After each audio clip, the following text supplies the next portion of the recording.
notre rôle, c'est d'organiser et de développer, en point de vue économique, la Ligue 1 et la Ligue 2.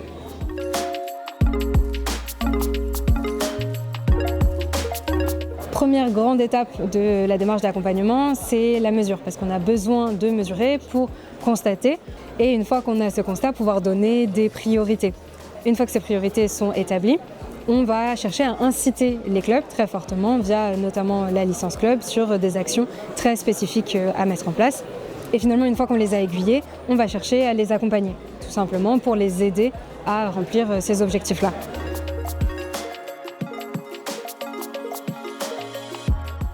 On avait déjà incité les clubs à réaliser leur bilan carbone. Sauf qu'on se retrouve avec 25 clubs qui ont réalisé leur bilan carbone, chacun à sa façon. Très bon point de départ pour eux. En revanche, pour nous, côté Ligue, comment est-ce que finalement j'arrive à mesurer l'empreinte carbone de ma compétition avec des bilans carbone qui sont faits différemment? La réponse c'est juste que je ne peux pas, donc c'est fini. Donc ça veut dire qu'on va retrouver déjà une cartographie des flux un peu moyen, très commune à l'ensemble des clubs, pour que les référents RSE, quand ils vont réaliser leur bilan carbone, sachent où s'arrêter et où commencer finalement la collecte de données. L'objectif derrière tout ça finalement, c'est à la fois d'harmoniser, fiabiliser la donnée pour avoir notre fameuse empreinte carbone globale, mais aussi de rendre les clubs, les référents RSE, les plus autonomes possibles en fait, dans leur démarche, parce que comme ça ils sont bien accompagnés et qu'ils soient tous en capacité, encore une fois, quel que soit leur niveau de maturité, de réaliser leur bilan carbone, mais qu'à la fin je puisse quand même agréger la donnée.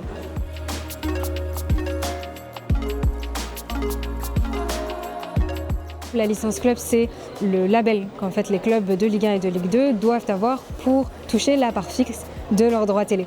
Et dans ce label-là, on a intégré plein de critères RSE et c'est ce qu'on continuera à faire quand on aura un plan de décarbonation.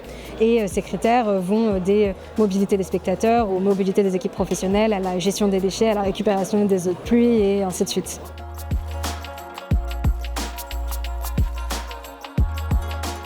On a choisi Samy parce qu'on a été très rassurés sur le côté technique, à vrai dire. On a senti une technicité à la fois évidemment carbone, mais aussi une bonne connaissance de notre secteur. Et en plus, on nous faisait bénéficier d'une formation. On a organisé 2 journées de formation à nos référents RSE de façon spécifique sur la méthodologie carbone. C'est une formation en plus qui a été super appréciée de nos référents.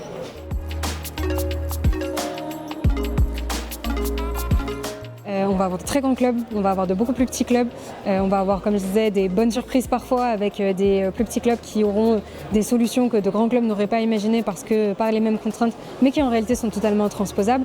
Et à l'inverse, on va avoir des grands clubs qui vont avoir parfois du budget pour certaines choses que les plus petits clubs ne pourront pas réaliser avec ce budget-là.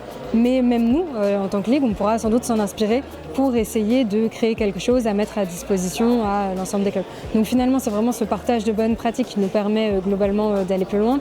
Et un autre aspect aussi, forcément, nous, en tant que Ligue, on a une forme de force de frappe, si j'ose dire, qui est aussi de faire de la négociation pour réussir à avancer cette fois-ci peut-être un peu plus vite, parce qu'en négociant parfois des budgets pour les clubs, pour leur permettre de réaliser à moindre coût certaines prestations. Donc on parle de bilan carbone ici, mais parfois d'autres aussi.